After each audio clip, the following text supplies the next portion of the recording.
Content creator ako na ang kwento ay kakaiba lang, ngunit pwede mo akong pagkatiwalaan.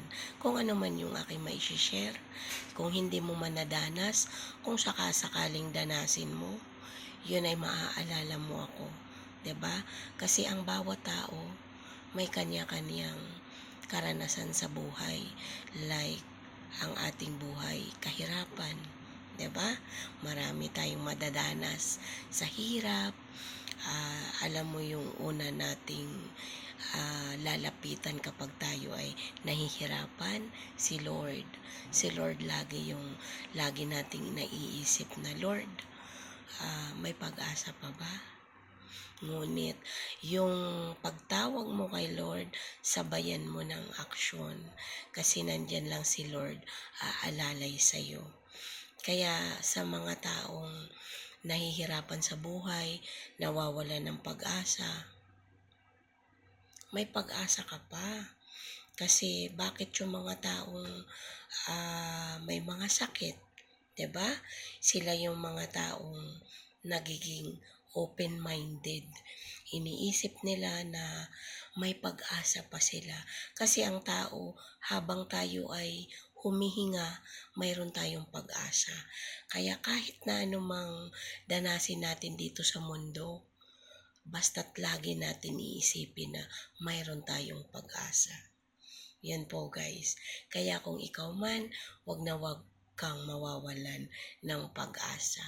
Kasi ang bawat tao, kapag marupok, walang nararating. 'Di ba? Yun po ang paniniwala ko. At saka ang isang tao, matapang ang loob.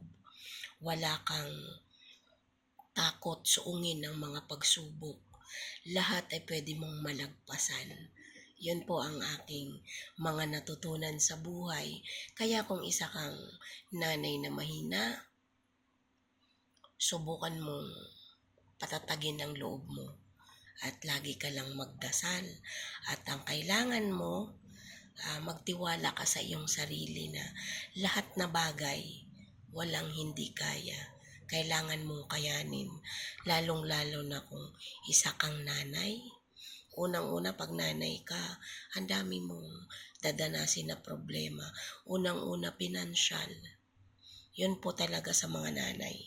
Pangalawa, pera, budget natin, 'di ba?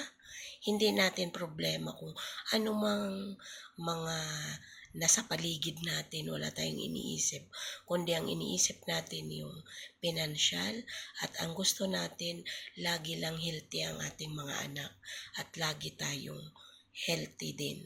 At saka,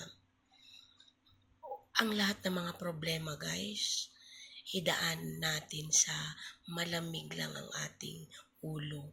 Kasi guys, kung lagi kang pag may problema sa pinansyal, mainit ang iyong ulo, wala kang maiisip na tama. Totoo yan guys.